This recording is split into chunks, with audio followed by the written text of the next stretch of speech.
Show number 19.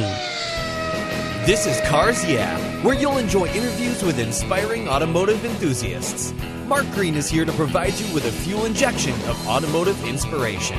So get in, sit down, buckle up, and get ready for a wild ride here on Cars Yeah.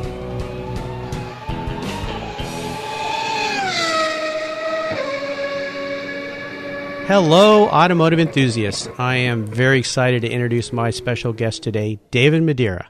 David, are you buckled up and ready for a fun ride? I'm on a motorcycle, Mark, so no buckles today, but I'm ready to ride. All right, maybe just your helmet, huh? There you go. You bet. Okay. David Madeira is not your typical sit-behind-the-desk CEO. He has served as the president and CEO of LeMay, America's Car Museum, since 2002. David has been on some amazing adventures, having ridden his motorcycle across 25 countries, from Spain to Nepal. His career as a fundraiser in the educational field is long and impressive, and after learning that the owners of the world's largest car collection were trying to create a museum around their automotive treasures, David jumped into action and spent years helping develop what has become a spectacular car museum located in Tacoma, Washington. It is a legacy to the late Harold LeMay, along with his wife Nancy, who built an incredible collection of cars. The museum opened in 2012 with David at the helm, leading a dedicated team who cares for the collection. That's when David's not riding his motorcycle through Brazil or Peru. So David, I've told our listeners a little about you, so take some time and share some more about your history, your career, the museum, of course, and your passion for automobiles. Well, that was a nice introduction, Mark. I grew up on the East Coast in the 50s and 60s, and like your own orientation, the first cars I fell in love with were British sports cars. I was 7 years old when the teenager across the street came home with a 57 MGA convertible, black, red interior, and I'd go over there every morning and watch him while he'd wash that thing and polish it, and he gave me rides, and I fell in love with cars then.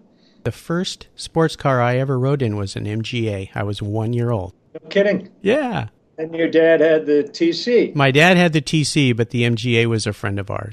I just thought I'd share that since we both started with MGAs. But go on, please.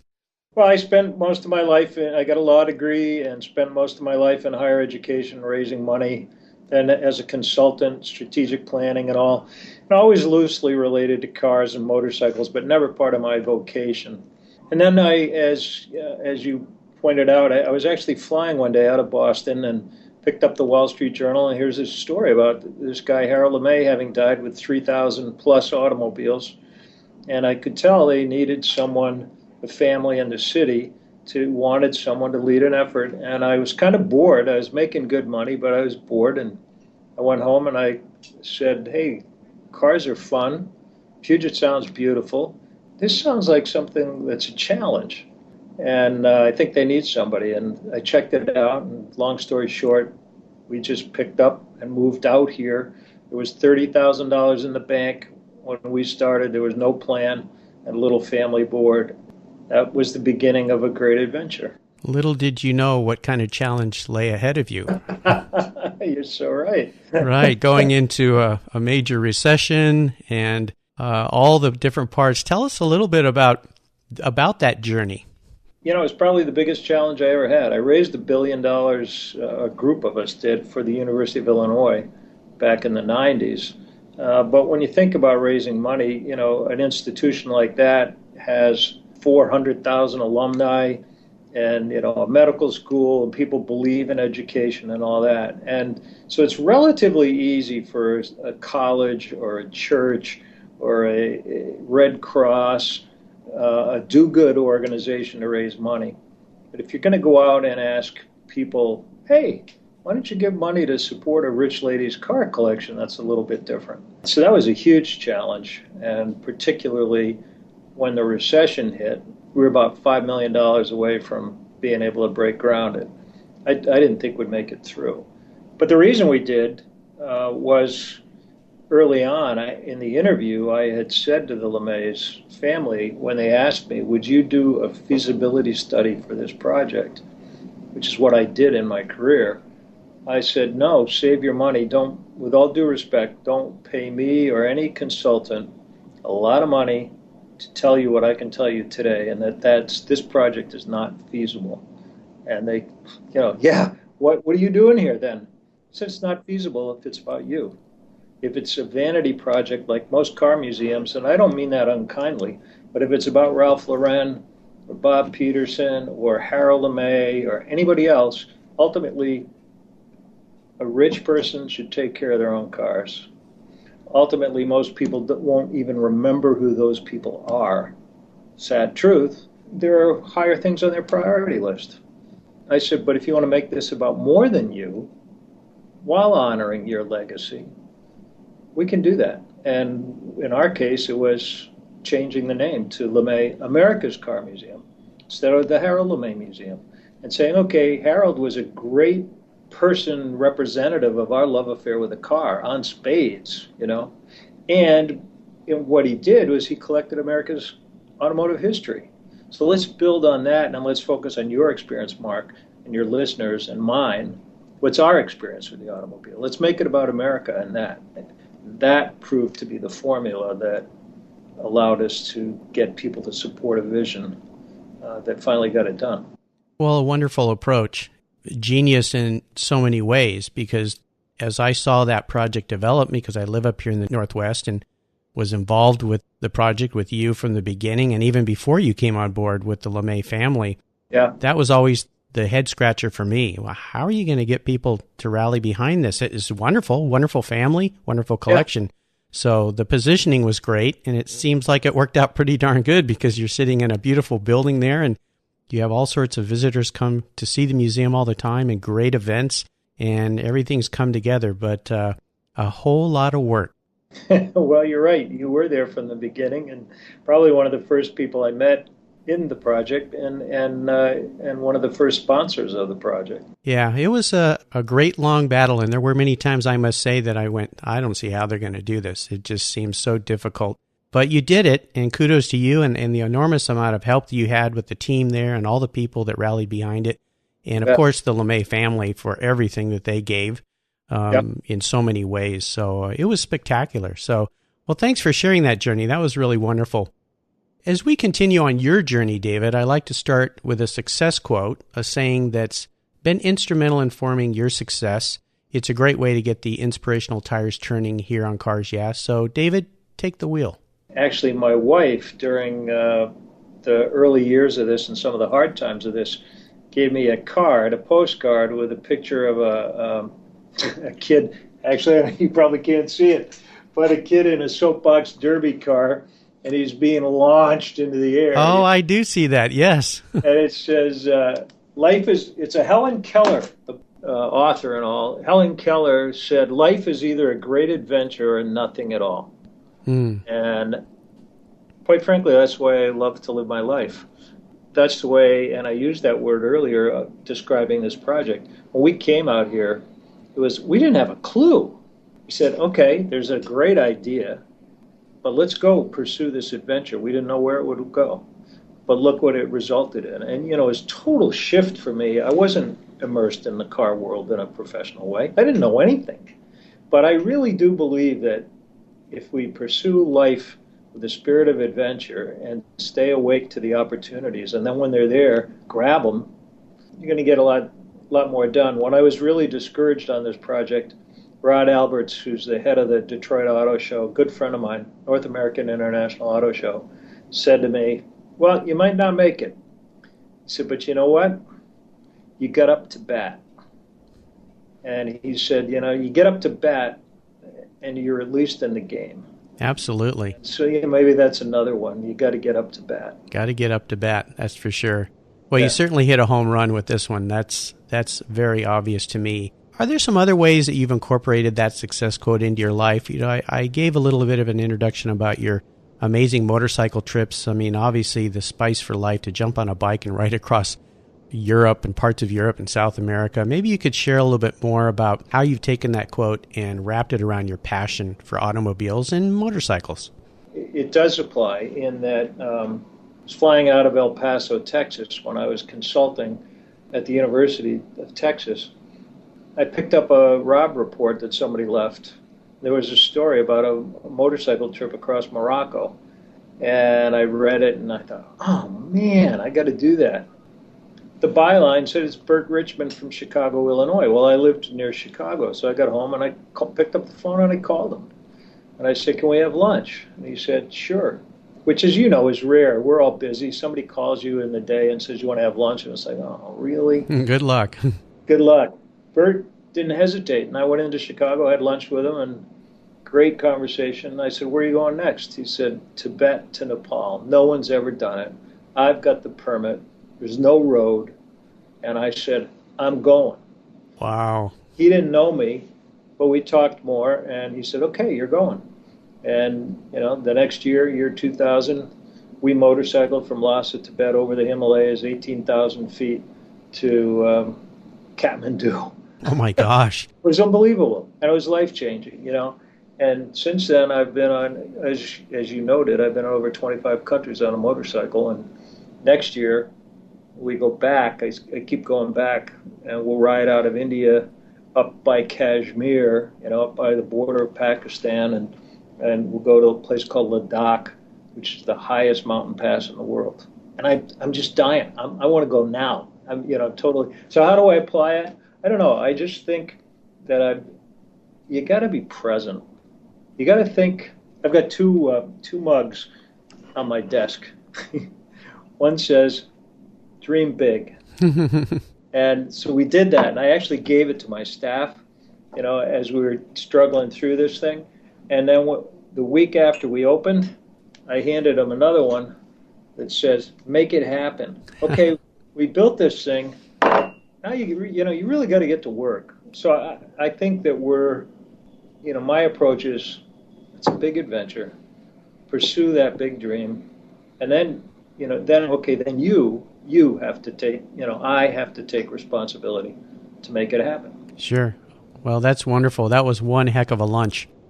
Yeah. It was. Totally changed my life. Amazing what one lunch or one meeting with somebody can do to somebody. So maybe we need to have you back on, and when you come back and talk a little bit about some motorcycle adventures, you could do a movie like Ewan McGregor. Oh, man, I'd love to do that. I'd love to go ride with him across the world. Wouldn't that be fun? I think a lot of us would. Well, I'd be happy to, if it's not boring, I got lots of motorcycle stories. I'd be happy to do that sometime, Mark, in the future. Well, that'd be fun. Would you share with us a story that instigated your passion for cars? Tell us that pivotal moment in your life when you really knew you were, let's say, a motorcycle guy.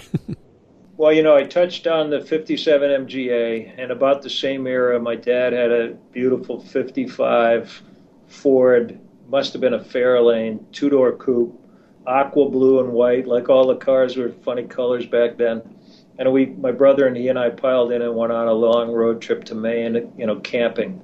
And we kept getting Dad to go faster and faster. And the speedometers are inaccurate, and that thing was reading 100, but there's no way that car could do 100 miles an hour. I think it had a max of 87, but my brother and I were convinced we'd gone 100 miles an hour. And that time with our dad, like you've talked to me about your time with your dad, traveling with him in the car really got me into cars, and his dad had always had a love of Buicks, and lots of photos and stories of road trips, which is where it really got me, is road trips and automobiles. And so we did a lot of those family vacations by car across the country, 6 weeks.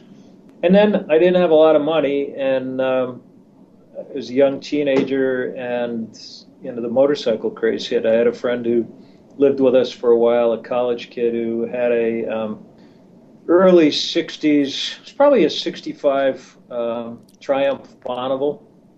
And it was so sexy, and I was so jealous, And I think that really hooked me on the motorcycles. I had about $700, and I found a 1969 Honda CL350 Street Scrambler, they called it. You could go off-road. And I bought it, began to beat that up in the woods, and then rode it to college, 1,000 miles to college on that little 350. Wow. And I did that trip 3 times. Oh, my goodness. And that hooked me. That's awesome. Well, that's a great story. Thanks for sharing that. Yeah. David, what I want to do now is take a look on the roads that you've driven down and really crawl under the hood. get our hands a little dirty, and I'd like you to share a huge challenge, maybe even a big failure in your life that really pushed you to a breaking point. And there were probably many with that museum, I'm guessing. But more importantly, share with our listeners what you did and how you overcame that situation. Well, here, certainly, we had many dark moments. And there were many times I just flat out wanted to quit. I just thought, there's too many obstacles. We reached a point here where there was a city manager who just threw every obstacle in our way because he didn't think we would make it, I don't mind talking about him because he's since been run out of town. Well, good. But, we were so close, and we were trying to get the financing done. And we worked real hard with U.S. Bank, and we got some what are called new market tax credits that we actually could buy from the federal government, and tax credits sold. So we were working hard on all these things. But the city manager here at the time, unlike the original ones in this city who really wanted to make this happen, and the city did stay with us, so this is not a knock on the city. This city manager, he didn't think we were going to make it, I think. And he also had a parking problem at the Dome. And if we built, and he hadn't solved it because he thought we would never make it, and he hadn't bothered to find an alternative for the parking that was being misplaced by our building on those former parking lots. He began to throw obstacles in our way that wouldn't give us the proper permits, wouldn't let us keep going forward. And at one time I had gone into him and his staff, and I had another witness with me, and I laid out some arrangements for him that would allow this project to go forward. And we had 12 points of agreement that were written down. We shook hands, and then I walked out, and the document was finished. I finished the document, signed it, sent it back, and he never signed it. And I learned later that he said to his staff, "I'm not signing that."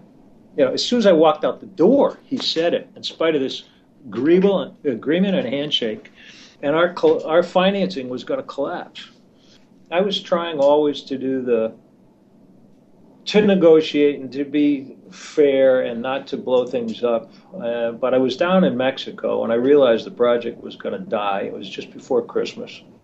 And I picked up the phone, and I called C.R. Roberts at the News Tribune.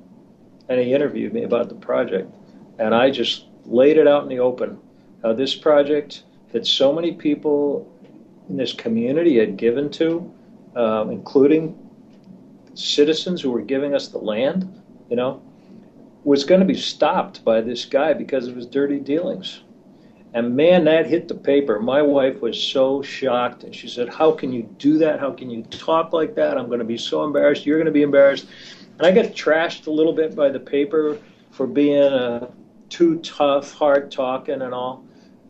But the paper and its editorial had to conclude that I was right on the facts and had to state it. And he crumpled, and the approvals came through, and the project went forward. And it came down to being willing to stand up and go public and fight. Yeah, I'll tell you, I really didn't know how we were going to get through that thing, but we did. And it goes back to my, when I say make it happen, I think you try to do everything you can right, and you work really hard, and you have to be persistent. You don't quit.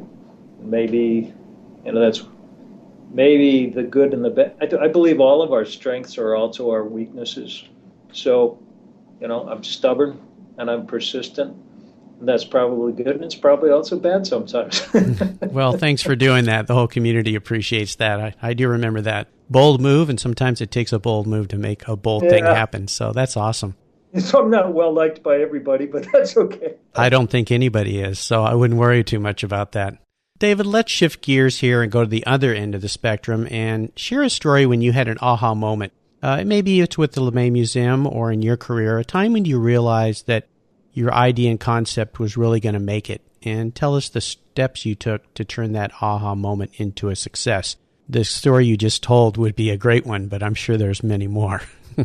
Well, I think I also mentioned what I think is the biggest aha I had when I came out here to interview. And I told you I was in that interview session, and they asked me if I'd do a feasibility study. the answer that I would normally give and a consultant would normally give is, sure, I'll be happy to do a feasibility study for you. It's going to cost you X, you know. Right. I was at a stage in life, Mark, where, I just really wanted to do something and do something new, making a big shift. I think I could just be honest. And it just hit me with, I don't have to just approach this like a professional trying to get a job. I could just say, and I hadn't thought this thing through. It was my first time out there. I just thought, hey, this is so obvious to me. If this is a vanity project, it's not worth doing. I wouldn't support it. You wouldn't support it. Who would support it, And it was, no. What's here is all about America. This thing's got juice, and felt it. And that is so right, because when you look then, we've got major corporations from all around this country that have given us millions of dollars. What corporation gives some rich lady money for her car collection? So we caught that, and that was a real aha moment.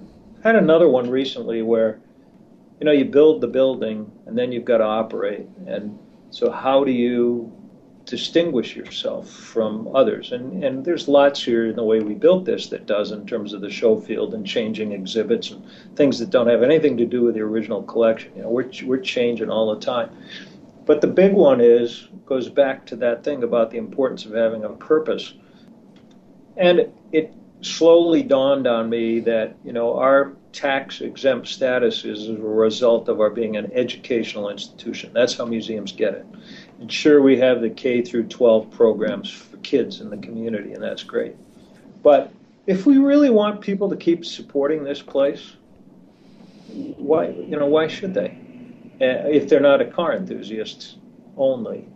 And then I thought, wow, working with McKeel Hagerty, we've brought in this year with the former Collectors Foundation. And the aha was, we need to be at the center of a movement in this country to preserve the skills and the knowledge about the preservation and restoration of these old cars. Everybody's concerned about the guys, who are the professional restorers are dying, or they're aging, and the skills are being lost. The guys who built those cars are dying or dead.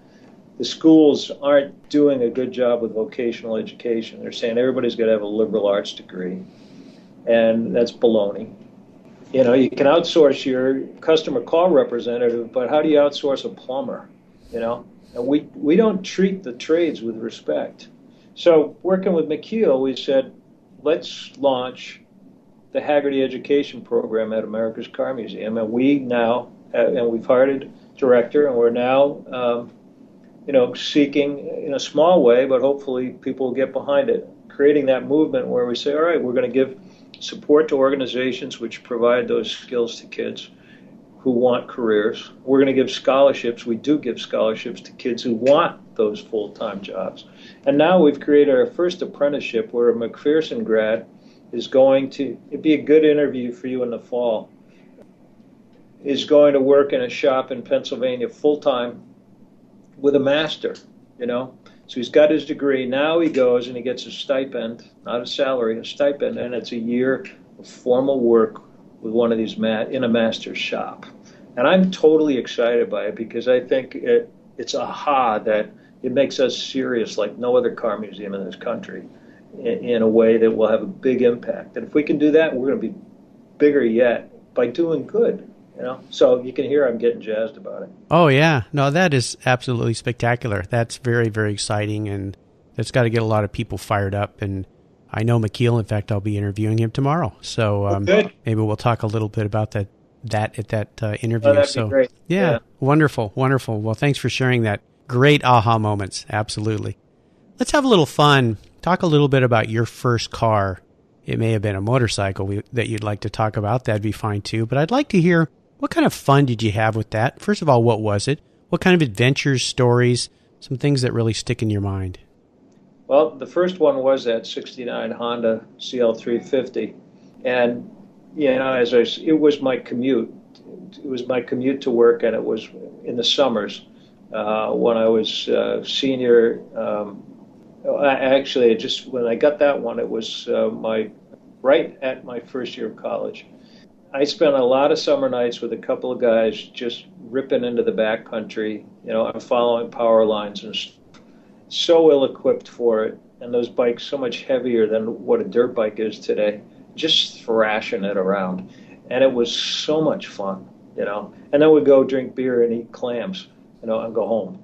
And it was three guys having a ball, very physical adventure. And then I took that bike and I rode it to college.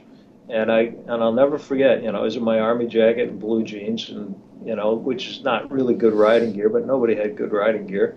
Fry boots, long hair, threw a backpack on the bike and headed off for school 1,100 miles away. I got to tell you, that morning when I left, I was nervous. I thought, what am I doing? I'm all by myself. I'm just heading out here. I'm not a great mechanic, and this is a little bike. Oh my goodness. And it was 3 days and it was great. And then we turned around and we rode it back, and I was with a guy who looked like George Custer the next summer. And he's on his Triumph and I'm on the Honda. And he breaks down outside of LaPorte, Indiana. It's night. We find a farm and we roll the bike into the barn, and he gets on the back of my bike. So it's two guys on a Honda 350. We ride into a Purple Martin gas station in LaPorte, Indiana, where there's a guy that Ted starts talking to who's got a motorcycle gang colors on, the Nighthawks of LaPorte and Michigan City. And I'm going, oh my God, what's he doing? Next thing I know, this guy's invited us to stay with him.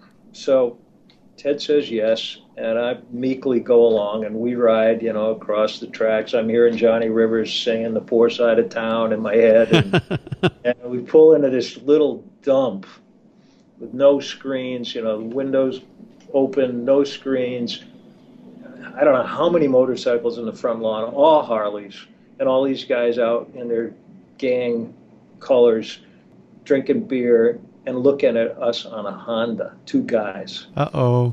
Yeah, and I'm going, uh-oh. And we come in the front door, and they kind of look at us, and this guy was called Teach. And I'm thinking, what does Teach mean? Or his shirt said the teacher. I thought, crap, he's some kind of enforcer who's going to teach us. That's going through my 19-year-old head.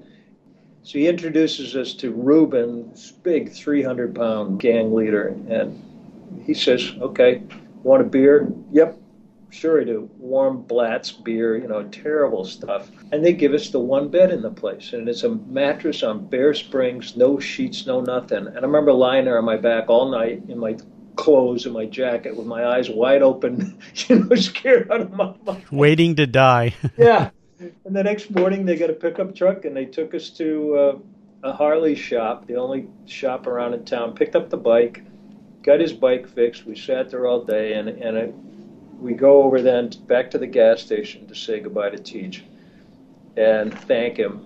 And we're fueling up, and I said to him, so I got two questions for you. One is, why'd you help us out? You're, totally different. He goes, we're bikers, man. Bikers stick together. And then, where'd you get the name Teach? And he goes, oh, I'm studying for my master's degree in childhood education at Bowling Green State University. Oh, my gosh. Blew all my stereotypes away. It was a great trip. That's a great story. Oh, what fun. What fun. Is there a project you're working on right now that really has you fired up and excited? Yeah. I am. I keep thinking I'm near the completion of a restoration of a 1973 Norton Commando 850 cc motorcycle. Oh, wow. Nortons are so sexy. This is black. It's just classic. It's black with the gold Norton lettering, and it sounds so good. It'll be. I keep thinking it's getting some engine work done right now, and I keep thinking it's ready, and it's not quite, but it'll be here before the summer's done. So I'll be riding it this summer, and I can't wait. Well, good. Can't wait to see that. Isn't there a motorcycle show coming up this summer at the museum? Yeah. Last weekend in August, draws some great judges and journalists and bikes from all over the country. There'll be 200 some motorcycles here, and it's a great time. Wonderful. We'll look forward to that. Hopefully that bike will be done by then. Yep. We'll see. Better be. I hope so. What's your favorite way to spend time in the garage with cars or bikes? Is it you like wrenching on them, you like cleaning them, or is it just riding? I look forward to retirement where I can wrench more like I did. On those old bikes, when you and I were young, you could wrench on an MG or a motorcycle, and some of the stuff today, it's just so hopeless. And the equipment you need, expensive and all. But I look forward to getting back into wrenching. I do love to care for my bikes and my Porsche and putter around them, tinker where I can, and keep them clean and treat them lovingly. But the thing I do more than anything else is rides and drives and vintage rallies and cars and stuff like that. Yeah, ride, baby, ride. Absolutely. Yeah. All right, David, well, we're up to what I call the last lap, and this is a series of questions that I'm going to fire off to you, and you're going to give our listeners some very quick blips of the throttle answers. So are you ready to go? Sure. Okay. What is the best automotive advice you've ever received? Automotive advice? Automotive advice. On a motorcycle, keep your eyes up. Keep your eyes up, absolutely. Yeah, one of the first things they teach you at motorcycle school, isn't it? Right. Everyone's out to kill you. Can you share one of your personal habits that you believe contributes to your success? Yeah, it's tenacity.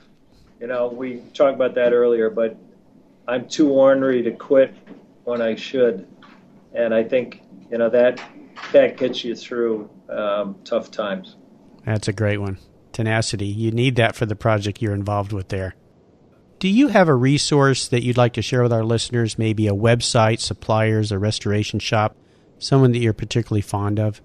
People have so many different interests, and there's so many good resources. It's hard to identify one automotive resource. Maybe I should say you, Mark, with this new endeavor. No, seriously, that I hope people pay attention to, a guy who's been around a while. But it's funny, the one I'm going to tell you is not related to automobiles. The best resource I have that I go to online is LL Bean. They are so true to their word, and they have such good quality in everything they do. And I know we don't have time, so I won't tell you the stories, but they're phenomenal, and I go to them whenever I can. I'll make sure, listeners, we posting these up on our show notes page, and I appreciate the kudos to Cars Yeah. Thank you very much. You bet. Now that you're on, maybe we'll get some more listeners listening. I hope so, too. That's the plan. You bet. Is there a book that you've recently read that you'd like to share with our listeners that really has inspired you? One of my favorite books of all time, I haven't read it in the last few years. I've read it a couple of times, it's oddly enough called Modern Times, A History of the 20th Century by a British historian by the name of Paul Johnson. And I love history. And he writes about the entire 20th century. So he's talking about the politics, the religion, the science, the military, the economics. He weaves it all together in an unbelievable story.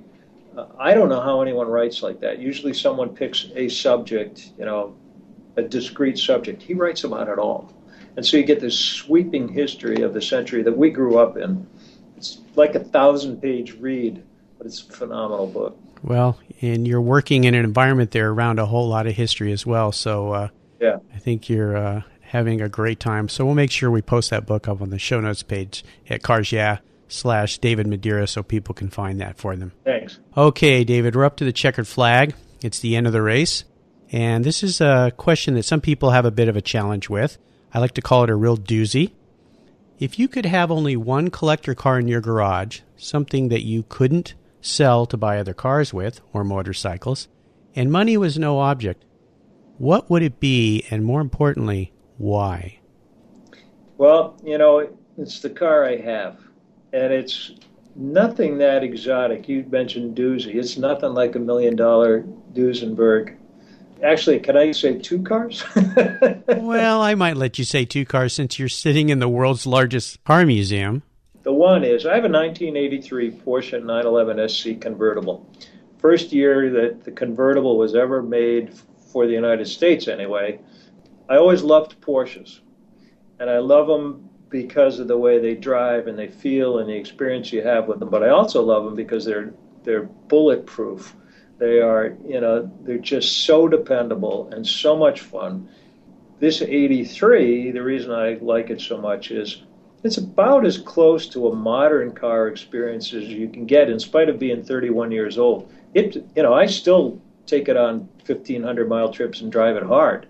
It never fails me. And I think for all of us, when you have something and you had it for a long time and it doesn't fail you, you love it. And I don't care, if I had another $1 million to just go spend it, I wouldn't do it. I just want that car because it means to me. It's pretty nice, and I have to say you're the first interviewee I've had that has picked the car they have, so that's pretty spectacular that you choose that. And we have a lot in common. My first convertible was an 84 Porsche Cabriolet, a Weissach edition car. Nice. Yeah, and I really did love that car. When I moved to Pacific Northwest 22 years ago, it was my only daily driver. I couldn't afford another car, so I had to sell it because the thing leaked like crazy when it rained. So I ended up buying a coupe, but I always think back to that car. It was a beautiful car. They're fun, aren't they? They are fun. They are bulletproof. Really well, David, you've taken us on a great ride today, and I've really enjoyed your stories. I want to thank you for sharing your journey with me and the listeners. If you would give us one parting piece of guidance before you drive off into the sunset in that Cabriolet or that Norton, and let our listeners know also what's the best way they can learn more about you and the LeMay Museum. Well, they can certainly learn about the museum at www.lemaymuseum.org. I'd be happy to respond to them if they reach out to us, and they can reach me personally if they want to through that as well, as find out information about the museum. Yeah, I sound like a broken record, but don't let life go by. Get in it, go for it. We all fail, and I've had some big failures, personally and professionally and everything else. But you got to be in it. As Rod Albert said to me, get up to bat. Wonderful, getting up to bat. That's great advice. Thanks for sharing that. Listeners, I want to tell you can find everything we talked about today here at carsyeah.com/David Madeira, Madeira. Just go to Cars Yeah and look up the show notes page. And I want to say personally, if you're in the Tacoma, Seattle, Northwest area, make a trip to LeMay, America's Car Museum. It is really worth the time. I've been there many times. I was there a few nights ago at the opening for the Mustang event. It is a fabulous experience for everybody, even people that maybe aren't into cars. You'll see something that reminds you of your past and your childhood and will bring up that memory and that inspiration in your heart. I've seen it happen over and over again, so make sure you visit that museum. And thank you, David, for being so generous with your time and your expertise and for sharing your experiences with our listeners. Until we talk again, we'll see you down the road. Sounds good, Mark. Thanks for including us and me, and thanks for your friendship. Look forward to seeing you soon. Be fun. Can't wait to hear about that motorcycle trip. Thanks. Thank you so much for joining us on today's ride here at Cars Yeah. Drive on over to carsyeah.com to find show notes and inspiring automotive fun. Download your free copy of Filler Up, a fun book filled with gorgeous photographs of fuel filler fun, including quotes from more inspiring automotive enthusiasts. Download your copy today, and we'll see you next time on Cars Yeah.